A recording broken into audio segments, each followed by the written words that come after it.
16 सोमवार करने वाले, संकट सोमवार वाले जानते होंगे कि शंकर जी को क्या चढ़ता? चूरमा। क्या बोलते उसको? मलिदा, चूरमा। रोड बनाते हैं, उसको सेक के तलकर फिर उसका चूरा कर कर उसमें गुड़ मिलाकर शक्कर मिलाकर वो भगवान को भोग लगाते हैं। तो शिव जी से पूछा कि दुनिया के लोग ने रसगुल्ला खाए, ने इमरती खाए, ने जलेबी खाए, ने पकोड़ा खाए, ने भजिया खाए, सारा 33 कोटि देवता उनके 56 भोग लगे, तुम्हारे मंदिर में शंकर जी कभी 56 भोग नहीं लगता, शंकर भगवान तुम्हारे सामने 56 भोग नहीं लगता। शंकर भगवान बोले 56 आइटम रखेंगे तो भगवान विष्णु भी उनको 56 ही देंगे। मेरे पास में जब मलीला बनाकर लाएंगे, चूरमा बनाकर लाएंगे, इतने बारीक बारीक ढेर सारे कण होते हैं, इतना तो देने में मुझे भी सोचना पड़ता है कि एक गासे में ना जाने 56 से भी ज्यादा। तुम इतना सा चूरमा उठाकर देखना उसमें कितना है, कितने ना गए। इतना सा चूरमा उठाकर देखना, इतना सा तुम मलिदा बनाकर देखना, उसके कण कण गिनना, एक एक निकाल के गिनना कितने हुए। 56 से ज्यादा रहेंगे कि 56 के बराबर रहेंगे? अरे जम के तो बोलो। तो शंकर जी कहते हैं मैं गिनकर कभी नहीं देता, जो मुझे मन से अगर एक गासा भी समर्पित कर देता है, एक बेलपत्री भी मुझे समर्पित कर देता है, एक जरा सा शमी का पत्र भी मुझे दे देता है, एक मात्र पुष्प भी मुझे दे देता है, एक वृक्ष की पत्ती को तोड़कर भी मुझे समर्पित कर देता है, और भोग लगाने के पास उसके पास में कुछ नहीं रहता, मुझे मात्र एक कलश दूध का भी समर्पित कर देता है, तो मैं उसको गिनता नहीं, उसको काउंट नहीं करता, उसको तो मैं प्रदान करता रहता हूं। मेरे पास गिरने का काम ही नहीं। ना वो मंत्र से रीझ है, ना वो तंत्र से रीझ है, ना वो मंत्र से रीझ रहा है, ना वो तंत्र से रीझ रहा है। वो रीझ काय से रहा? तुलसीदास जी ने लिखा निर्मल मन। कौन सा मन? तो किसी व्यक्ति का नाम निर्मल हो तो उसका मन मत लिया, नहीं तो तुम कहो किसी और वाले महाराज बोले कि निर्मल मन सो मोहि पावा। निर्मल का मन नहीं चाहिए, यहां निर्मल मन चाहिए। पार्वती जी ने कौन से मंत्र पढ़े थे शंकर जी को रिझाने के लिए?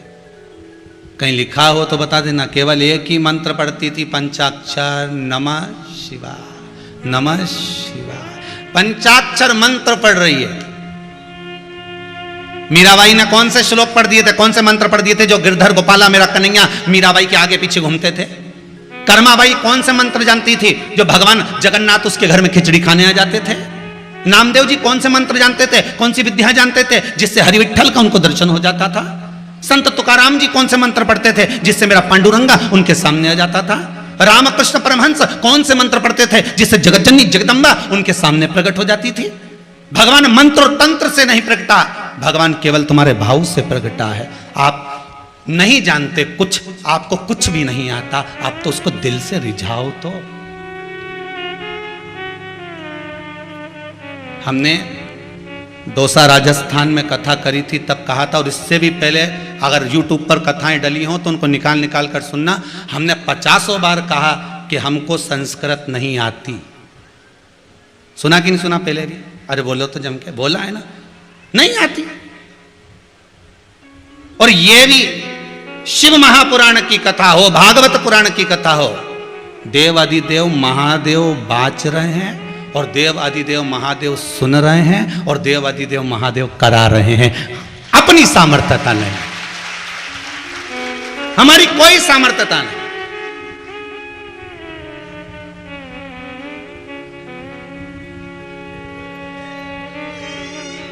कोई हमसे आकर कहते गुरुजी इस श्लोक का क्या मतलब है, हम कहे भैया जिसको आता है उससे पूछ लीजिए, हमको तो केवल शंकर का नाम आता है। श्री शिवाय नमः शिवाय, द्वादश अक्षर मंत्र ओम नमो भगवते वासुदेवाय। जिसको आता है उससे पूछो, हमें तो जो आता है वो सामने, जो सम्मुख में आएगा वो सामने। बस उस पूजन का फल क्या है, उस पूजन का आनंद क्या है, ये परमात्मा ही दे सकता। कल अवस्थी परिवार जो भोपाल से आया है, इनके कोई रिश्तेदार शायद महाराष्ट्र से आए। कहाँ बैठे, जरा खड़े होंगे, इनको माइक दीजिएगा जरा।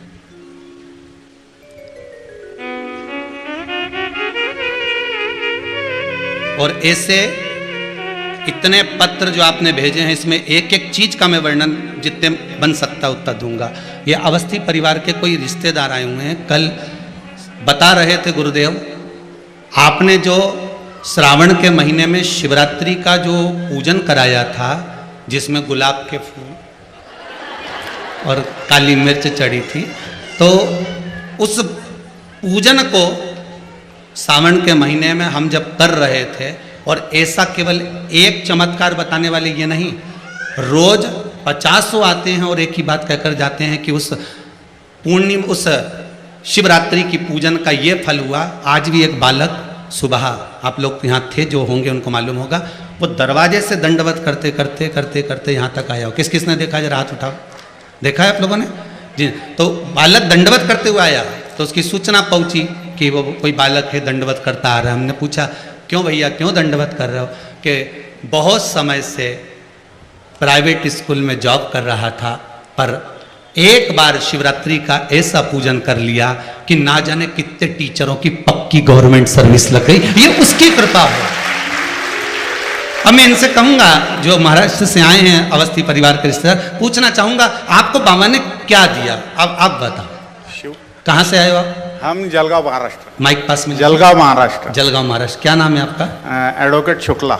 एडवोकेट शुक्ला। जलगांव में किस जगह पर है? जलगांव से 30 किलोमीटर दूर है। 30 किलोमीटर दूर है। वकील हैं आप? हाँ। बाबा की बड़ी कृपा है, ऐसे ही बाबा आपको सेवा में लगाए रखे। क्या हुआ शिवरात्रि की उस पूजन में? शिवरात्रि के पूजन के टाइम में घर पे मेरी मिसेस और मेरी मम्मी, माइक पास मिले, मेरे मिसेस और मम्मी और मैं, हम शिवरात्रि का पूजन कर रहे थे, और बड़ा लड़का होंडा सिटी कार लेके बाहर गया था। तो वो जलगांव से आते वक्त हमारा पूजन चालू था और आरती शुरू हुई, और फोन आया मेरे को, क्या आपके गाड़ी का एक्सीडेंट हो गया है जी। तो हमारी मिसेस आरती रुकाने लगी, तो मम्मी बोले नहीं पहले आरती पूरी करो। बोले आपकी मिसेस आई है साथ में? है। खड़े होंगे जी जी।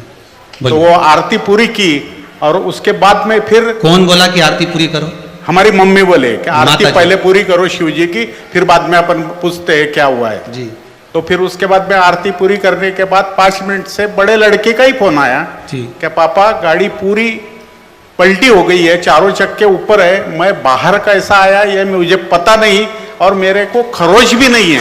बाबा यही बाबा की कृपा, यही शिव की आराधना। अब एक पत्र देखिए, बहुत सुंदर सुंदर पत्र आए हैं, पर इतने तो नहीं पढ़ सकूंगा, पर जितना बन सकता है।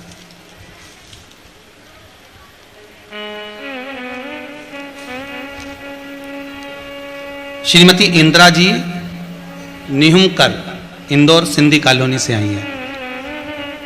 कहाँ है? हाथ उठाइए, खड़े हो जाइए, माइक दीजिए जरा। आपने लिखा है दीदी,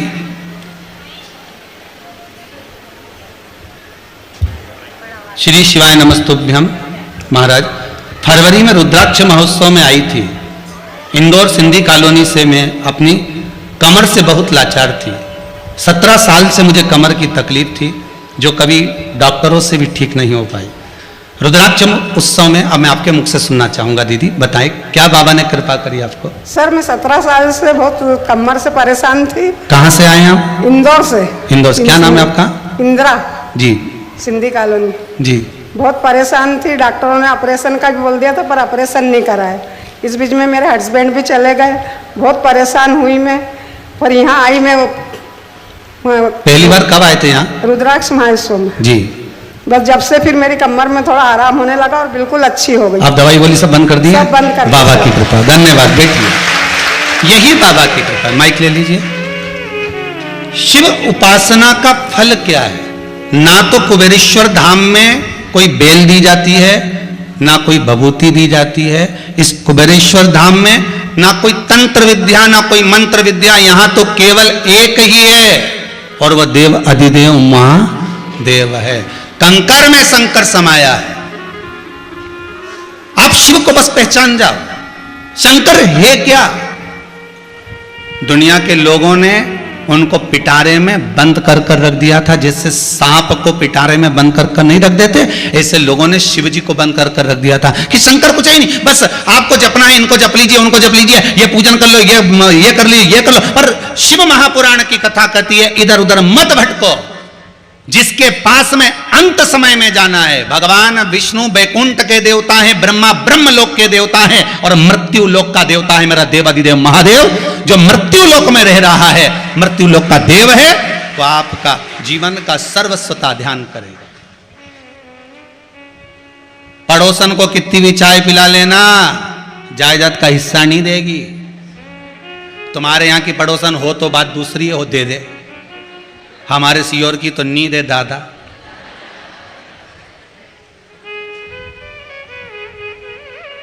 पड़ोसन को कितना भी तुम चाय पिला लो, चाहे रोटी खिला लो, चाहे कितना भी पांव दबा लो, चाहे कितनी भी धोख लगा लो, चाहे कितना भी जा जाकर उसको प्रणाम कर लो, वो अपनी जायदाद का हिस्सा नहीं देगी।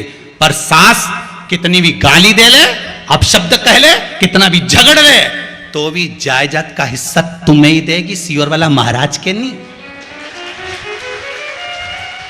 जायदाद का हिस्सा वो तुम्हें ही देगी। चाहे कितना भी झगड़ लो, कितना भी लड़ लो, कितना भी परेशान कर लो, और सास देगी तो तुम्हें ही देगी, उसके सिवाय किसी को नहीं दे सकती। भले वो जाके वृद्धाश्रम में रह लेगी, पर जायदाद अरे जम के तो बोलो तुम्हें ही देगी। उसी तरह मेरा देवाधिदेव महादेव है, मृत्यु लोक में रहते हैं, कंकर शंकर है। तुम चाहे किसी को भी भज लो, पर अंतिम समय में साथ यही देगा। जब दुख आएगा शिव खड़ा मिलेगा, जब कष्ट आएगा शंकर सामने मिलेगा, दुख कटेगा। भोला सब दुख काटो,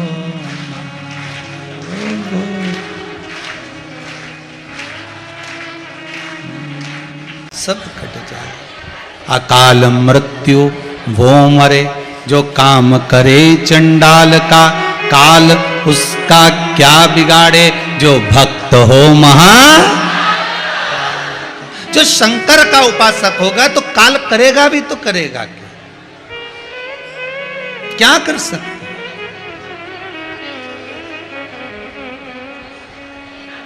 महाराज काल करे भी तो क्या करेगा। शिव महापुराण की कथा कहती है, भगवान शंकर का संवाद कहता है, सुंदर पुराण कहती है कि बिंदुक के जाने के बाद में चंचुला देवी ने जो शिव महापुराण की कथा का रसस्वादन ग्रहण किया है, वो जीवन का सुख देने वाला। क्या देने वाला है? सुख देने वाला। अगर चंचुला देवी ने, और किस लिए सुन रही है चंचुला देवी, कि मेरा पति जो प्रेत योनि में पड़ा है उस प्रेत योनि से छूट जाए, उस प्रेत योनि से मुक्त हो जाए।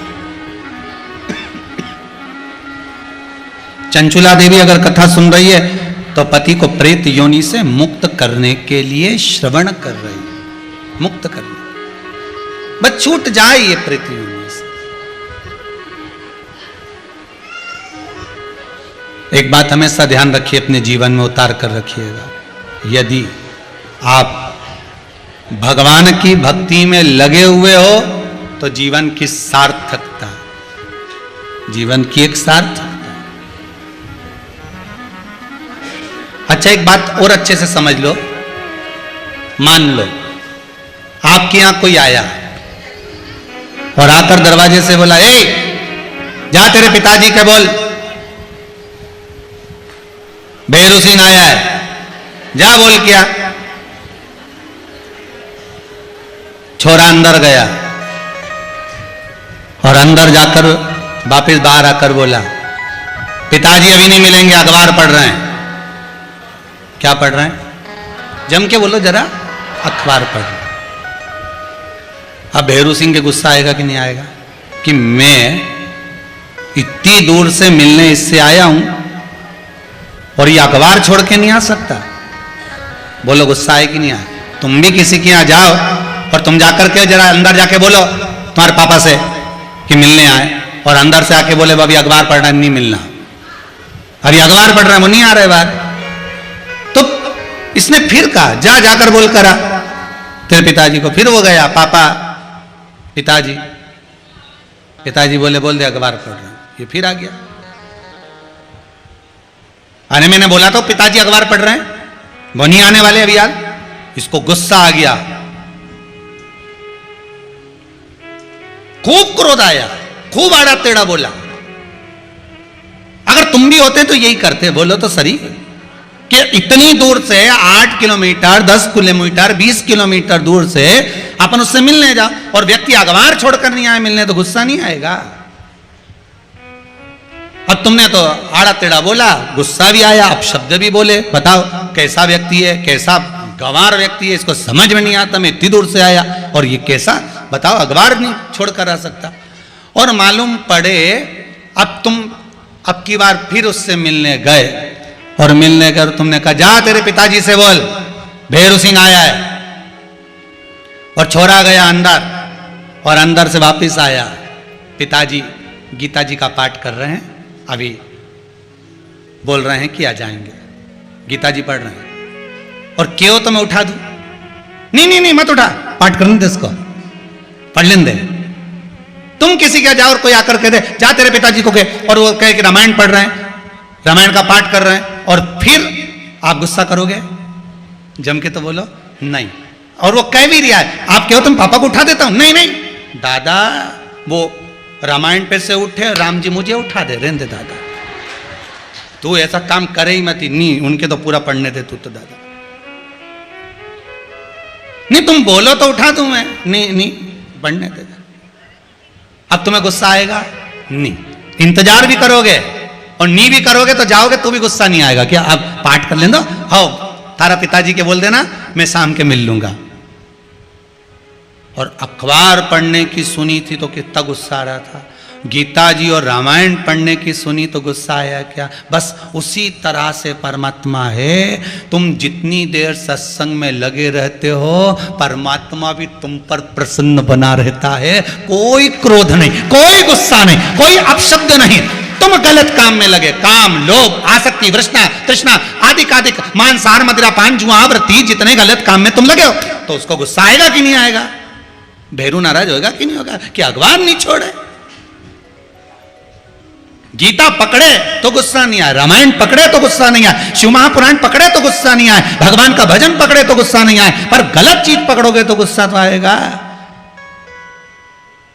कि दिन भर व्हाट्सएप चलाए, एक आध दिन माला भी फैल ले रे।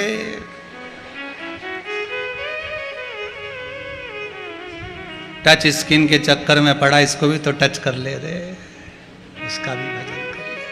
भगवान नहीं देखता मंत्र क्या है, भगवान नहीं देखता तंत्र क्या है, भगवान नहीं देखता तुम्हारी विद्या क्या है। भगवान तो देखता है तुलसीदास जी का चौपाई निर्मल मन सो मोहि पावा। भगवान केवल भाव देखता, केवल भाव। और मीराबाई के कोई मंत्र नहीं आता था, जब भी गाती थी तो भगवान को रिझाने के लिए। एक बार तानसेन को मालूम पड़ गया मीराबाई भजन गा रही है। संगीत का सम्राट तानसेन, जिसके आज भी पुरस्कार बनते हैं, लोग बाग देते हैं तानसेन सम्मान। संगीत का सम्राट तानसेन एक बार निकल कर जा रहे थे और मीराबाई भजन गाने में लगी थी, तो तानसेन ने एक कोयला उठाया, दीवार पर लिख दिया कृपया राग में गाएं। मीराबाई को राग भी नहीं आती थी, वो तो गा रही थी।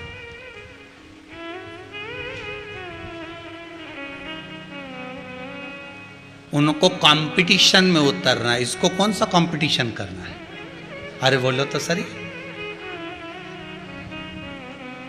बहू तो 2 घंटा तक पेंसिल से लाइन खींचे, फिर डब्बा भरे, फिर बिंदी लगाए, फिर पहले तो काजल ऐसे लगाते थे, आजकल ना जाने ऐसा कौन सा ब्रश आया है, ऐसा ऐसा अब ऐसा ऐसा करके फिर भुकोटी पे कुछ लगाए, और भुकोटी ज्यादा वैसी हो जाए तो कुछ वो तो उसको तो करना। अभी बूढ़ी अम्मा से कोई कह दे, बूढ़ी अम्मा से कोई कह दे कि तैयार हो जा, तो ऊंचा उछाया बाल भी कंगा फेरी ले, ऊंचा उछाया पी। और आजकल तो नया नया बक्का लगे ऐसा, और कोई बूढ़ी अम्मा से कहते तो वो तो लाल कलर का रिबन बांध बना के तैयार, और कुछ नहीं लगा है, आंख में काजल वाजल लगा, बिंदी लगा के पटली मटली ले लुआ के, और जो बाहर निकले उसे कौन सा कंपटीशन में जाना है? तुम्हें तो गरबा में जाना है, उसे कौन सा जाना है? तो कंपटीशन, मीराबाई को कौन सा कंपटीशन करना था?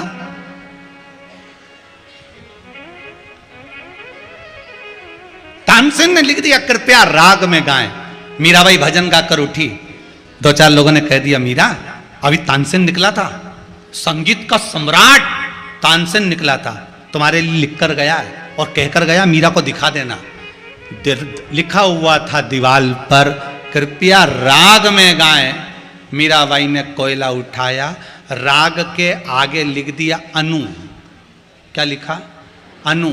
अब क्या हो गया? कृपया अनुराग में गाएं। मीराबाई ने हाथ जोड़कर कहा तानसेन तक खबर पहुंचा देना कि राग में दुनिया को प्रसन्न करने के लिए गाया जाता है, अनुराग में परमात्मा को प्रसन्न करने के लिए गाया जाता है। मीरा राग नहीं जानती, अनुराग जानती है। भगवान मंत्र नहीं जानता, भगवान तंत्र नहीं जानता, भगवान विद्या नहीं जानता, भगवान तुम्हारा दिल जानता, भगवान तुम्हारा मन जानता है।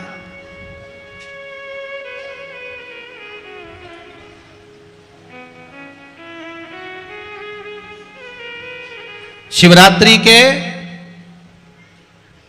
उस पूजन में लोगों ने, बहुत सारे विद्वत जन ने बहुत सारे शब्द कहे। कोई ने कहा जो महाराज जी ने पूजन कराई वो मैं संकल्प गलत करा दिया, तो मंत्र कौन बोल रहा था? महाराज बोल रहा था। अरे बोलो तो जम के बोल रहे थे, हम भी जजमान थे जैसे आप जजमान थे, हम भी पूजन कर रहे थे जैसे आप कर रहे थे। श्लोक बोलने वाला विद्वान ब्राह्मण कर्मकांडी था। बोलो सही है कि गलत? अच्छे से अच्छा विद्वान कुंभकर्ण भी जब मंत्र विद्या लेने के लिए गया तो इंद्रासन मांग रहा था, सरस्वती ने इंद्रासन कर दिया। उसमें उसकी क्या गलती थी? अगर मंत्र गलत था पर जितनों ने पूजन करी उनका भाव तो गलत नहीं था। भगवान मंत्र देखा कि भाव देखा? अगर भगवान मंत्र देखता तो आज इनका पुत्र उसी गाड़ी में दवा होता, सामने प्रकट नहीं हो जाता। भगवान मंत्र नहीं देखता, भगवान निर्मल मन सो मोहि पावा। भगवान मंत्र नहीं देखता, भगवान आपका भाव देखता है। अगर शबरी को मंत्र आते तो भगवान जाते, पर शबरी को तो मंत्र भी नहीं आते थे। बस वो तो झाड़ू लगा देती, ने बुआरी काट देती, ने जल भर के रख देती, पानी लिया थी। और कहते हैं जो बेर माता शबरी ने राम जी को खिलाए थे वो बेर भी उस दिन के टूटे हुए नहीं थे, 3 दिन पहले के थे।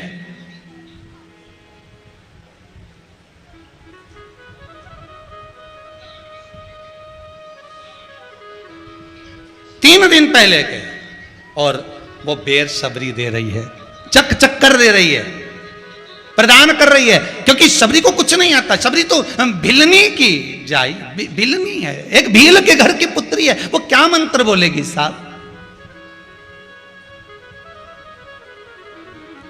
भगवान मंत्र से नहीं रिश्ता, भगवान तंत्र से नहीं रिश्ता, भगवान विद्या से। एक कई लोग कहते हैं कि उसने विद्या कर दी, दुकान बंद हो गई, उसने ऐसा कर दिया, हमारा व्यापार बंद हो गया। ऐसा अगर कोई करता रहता तो हमने पहले भी कथा में कहा, इतने बड़े बड़े पद पे लोग पहुंच गए, उनको कोई छू मंत्र कर देता झट से नीचे गिर जाता। इतनी बड़ी बड़ी फैक्ट्रियां चल रही, उनके मालिक को कोई नहीं गिरा दिया। तुम्हारी कपड़ा की दुकान पे ही आया नींबू पटकने, तो तुम दुकान पे लिख दो, इतना बड़ा पर्चा लगा दो, 1 नींबू मत पटको, 10 पटक के जाओ, अचार तो डाल लेंगे। इतने से नींबू से क्या होगा? 1 नींबू।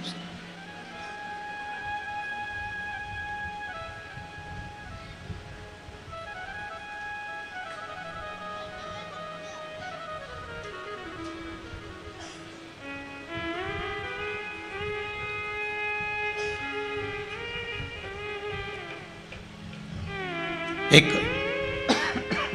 सास ने अपनी बहू को समझाया, देख बेटा नई नई शादी हुई है, मेरे बेटे को गुस्सा बहुत है, मिर्ची जैसा तीखा है, तो उससे बिल्कुल मत भिड़ना। इतने में बहू भी सिर पे पल्लू लेके बोली, चिंता मत करो, मेरी मम्मी ने मिर्ची का अचार डालना मुझे सिखाया है। काय को चिंता करती है? कि कितनी भी तीखी हो, अचार वही डाल लेगा, अचार तो तुमको आता है, काहे चिंता कर। साथ चुप हो गए, अब बोले क्या इसके आगे, अचार तो कितने तीखा। शिव महापुराण की कथा कह रही है, शंकर का अनुमोदन कर रहा है, भगवान मंत्र तंत्र से नहीं, भगवान तो निर्मल मन से रीझ गया। मेरी यशोदा रानी को तो कुछ भी नहीं आता था, कन्हैया को उखल से बांध दिया था, भगवान को उखल से बांधा है। ब्रज की गोपियों को कुछ नहीं आता था, लहंगा धरो शीस पे, दही चूनर पाँव। आज के जमाने में तो आप श्रृंगार करना भी जानते हो, पर ब्रज की गोपी तो वो भी नहीं जानती थी। लहंगा सिर पे धर लिया, चुनरी पाँव में बांध ली,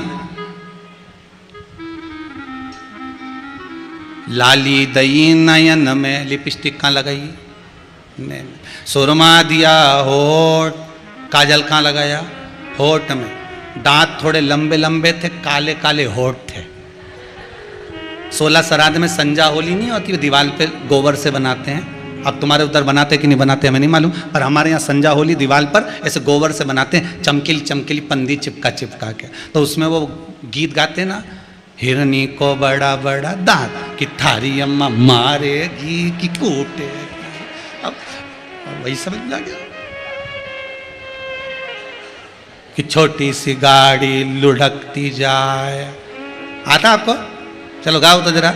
छोटी सी गाड़ी लुढ़कती जाए, लुढ़कती जाए, जा में बैठी संजा संजा, लेंगो टमकाती जा, लुगड़ो चमकाती जा। हाँ बोलती जाओ। जाम और हिरनी को बड़ा बड़ा दांत, कि थारी अम्मा मारेगी को। अब गोपी को नहीं मालूम कि उसको श्रृंगार कैसा करना है, उसको नहीं मालूम, क्योंकि बंसी की सुध में भगवान जब बंसी का नाद करते थे, गोपी सुध भूल जाती थी। उसी तरह शंकर की जब कथा होती है तो पूरे ब्रज मंडल के जैसे ब्रज की गोपियां बंसी के स्वर में भूल जाती थी। आज शिव महापुराण जब चालू होती है आस्था चैनल पर, फेसबुक यूट्यूब पर, तो मेरा विश्वास कहता है कि पूरे विश्व की माताएं हो चाहे पुरुष हो, वो भी सुध भूल जाते हैं कि कहां हम कथा सुन, उसका चित्तवृत्ति कहां लगा हुआ है, उसका आनंद कहां लगा हुआ है। तुम भी ब्रज की गोपी से कम नहीं हो साहब, ब्रज की गोपी से कम नहीं, शुद्ध नहीं। एक ब्रज की गोपी भगवान कृष्ण के साथ रास करने जा रही थी। सास ने कह दिया उधर जा रही है यमुना जी के घाट पर, तो ये पूजन का सामान रखा है, ठंडा करिया ना यमुना जी में। इतने में रोने लगा छोरा। सास बोली छोरा के भी ले जा, घूम के आ जाएगा। छोरा के लिया कमर पे, पूजन का सामान रखा सिर पे। बंसी की सुध में इतनी खो गई, इतनी खो गई, छोरा के तो ठंडा करी आई, पूजन का सामान वापिस लिया। घर पर जब आई, सास ने पूछा क्यों, छोरा कहाँ है? ओ राम, फिर दौड़ी, फिर दौड़ी। वो कहाँ रहे? अरे शुद्ध नहीं। अब ब्रज की गोपी कोई मंत्र बोलती थी क्या? जम के तो बोलो जरा। कोई श्लोक बोलती थी, कोई विद्या करती थी, कोई तंत्र विद्या करती थी? नहीं। ब्रज की गोपी तो केवल एक काम करती थी कि दैया भी अगर बिलोती थी तो तेरी सूरत में देखूं नगीना में, शाम आओगे कौन से महीना में। भगवान को हर पल, हर घड़ी, हर क्षण प्रेम से, करुणता से, मन से पुकार लेती थी। हम आपसे भी कहेंगे ये जरूरी नहीं कि आप हरिद्वार जाकर बैठ जाओ। हम आपसे भी कहेंगे ये जरूरी नहीं कि आप कहीं तीर्थ में जाकर बैठ जाओ, आप कहीं साधना में जाकर बैठ जाओ। आप तो अपने घर में रहो और भगवान का इतना भजन करो, भगवान का इतना स्मरण करो कि मेरा विश्वनाथ, मेरा महाकाल राजा उज्जैनी छोड़कर तुम्हारे दरवाजे पर आकर खड़ा हो जाए। उतना भजन होना चाहिए, उतना तपबल होना चाहिए। फिर वो आए, उज्जैनी छोड़ो भोलाना, उज्जैनी छोड़ो भोलाना, तने याद सताए, ओ काशी के भोलाना, ने तारी याद सताए।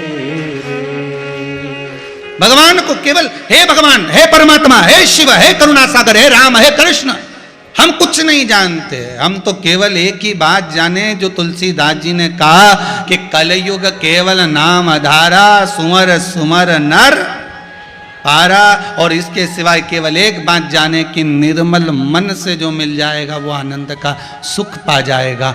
कौरवों ने भगवान कृष्ण के पास खड़े होकर 13 क्षोणी सेना मांग ली और अर्जुन से भगवान बोले अब सेना नहीं। अर्जुन कहता है तुम अकेले ही काफी हो। भगवान बोले मैं युद्ध नहीं लड़ूंगा। अर्जुन कहता है मुझे युद्ध की जरूरत भी नहीं है। समझौता कराना तो जानते हो ना, बहुत है उतना। केची तो बहुत मार्केट में मिल जाए, घर में भी तुम्हारी ड्राज में केची तुरंत कोई कह दे ला केची ला के दे, ड्राज खोली केची निकाल के ला दो, बोला ना लाओ कि लाओ। केची तो तुम 2 मिनट में कोई का कह दे ला जाओ केची लाओ, तुरंत निकाल के ला दो। केची तो कोई भी ला दे, और कहीं का तुमसे कह दे ला सुई ला के दे छोटी वाली, अब ढूंढ ढूंढ ढूंढ, क्योंकि मेरे कैलेंडर में तो टांगी थी। और कैलेंडर में तो कहीं छोरा छोरी ने तो नहीं करा थी टोर, या बड़ा बेकार हो गया। ना जाने सुई कहां फेंका, न झाड़ू से झाड़ रही, देख सोफा के नीचे तो नहीं है सुई, फिर गिट्टी में देख रही धागा की, उनमें भी नहीं सुई, ढूंढती फिरी। केची सरलता में मिल जाती है, सुई सरलता में नहीं मिलती, संभाल के रखना पड़ती डब्बा के अंदर या किसी में फंसा कर तब मिलेगी। उसी तरह केची बनना सरल है, काटने वाले तो दुनिया में बहुत मिल जाएंगे, पर सुई जैसे जोड़ने वाले मिलना कठिन पड़ जाएंगे। बहुत कठिन है सुई जैसा मिलना। इनके तो झाड़ू से भी निकालो तो नहीं निकले सुई, गई कहां। काटने वाले तो ढेर मिलेंगे। कहां चक्कर में पड़े हो, कहां भगवान की कथा, कहां शिव पुराण, अरे कहां चक्कर में पड़े हो वासी हर वाला महाराज का वे मतलब का। उनका तो काम ही कथा वाचना, कहां चक्कर में पड़ा। यहां तो सुई ढूंढना कठिन, केची तो कहीं मिल जाए ढेर।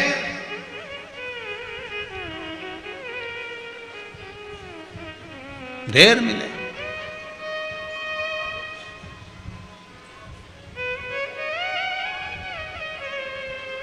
कितना ढूंढोगे।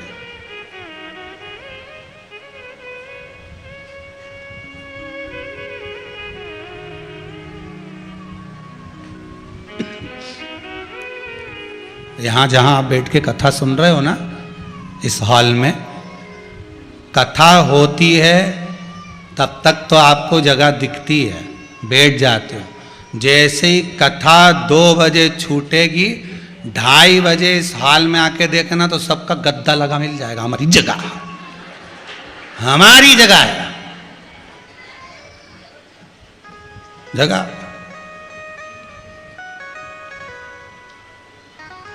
फिर सुबह हुई, इनने सब बटोरा पटक।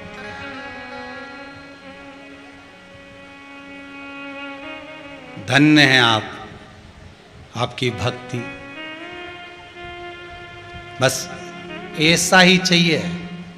एक बार गद्दा लगा दिया तो उठो ही नहीं। हमारी जगह पर कहाँ बैठने थे, पर कोई आसक्ति नहीं, कोई मोह नहीं। गद्दा उठाया, ऑफिस में धरिया, ओढ़ने का ब्लैंकेट उठाया धरिया, खुद का बैग भी पटक दिया। कोई आसक्ति नहीं तो एक जरा सा बैग हो तो यूं दबाते फिरे मारा बैग। बस अंतिम समय में जैसे यहाँ से सीख के जा रहे हो ना, अंतिम समय में ऐसे ही रहना। भगवान बोले तेरे को दर्द नहीं होगा, इतना तूने फ्रिज ने, कूलर ने, वॉशिंग मशीन ने, बंगला ने, गाड़ी सब तैयार करी, क्षण भंगुर जीवन को मैं तुझे लेकर जाऊंगा, तुझे दुख नहीं होगा। कह देना कुबेरेश्वर धाम में गई थी, गद्दा भी रात के बिछाती थी, न तकिया भी लगाती थी, न गादी भी रखती, न चद्दर भी रखती, न बैग भी रखती, और सवेरे कहां पटक के आती, न मालूम नहीं पड़ता। संसार को छोड़ना में वही सीख गई कि 2 मिनट में छोड़ दिया और चल दी। यह जीवन है मनुष्य का, बाकी का कहीं जीवन नहीं तो मालूम पड़े आसक्ति में पड़ जाओ। मैं भाई अभी तो धनतेरस पे ही तो फ्रिज लाई थी, ये यमराज 2-4 महीना तो रे लेन देता, 1-2 महीना फ्रिज का पानी पी लेन देता। यमराज बोला चल ठीक है 2 महीना रे ले, फ्रिज का पानी पी ले।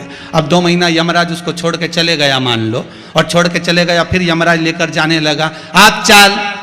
तो ऊपर जाती जाती झगड़ा कर रही, ठंड में छोड़ा था पानी भी नहीं पी सकी। अब ठंड में कौन फ्रिज का पानी पिएगा, तू ही बता।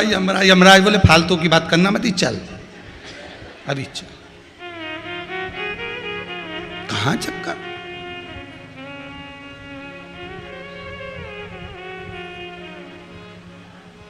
उपासना हो उसमें विद्या नहीं, उसमें बंधन। महाराज एक बार चंद्रदेव भगवान शिव के पास आए, भोलेनाथ जी से आकर कहा प्रभु मैं आपसे कुछ कहना चाहता हूं। भगवान बोले बोलो क्या कहना चाहते हो। प्रभु जब समुद्र का मंथन हो रहा था, उस मंथन में जो अमृत निकला है, जो धन्वंतरी जी अमृत लेकर निकले,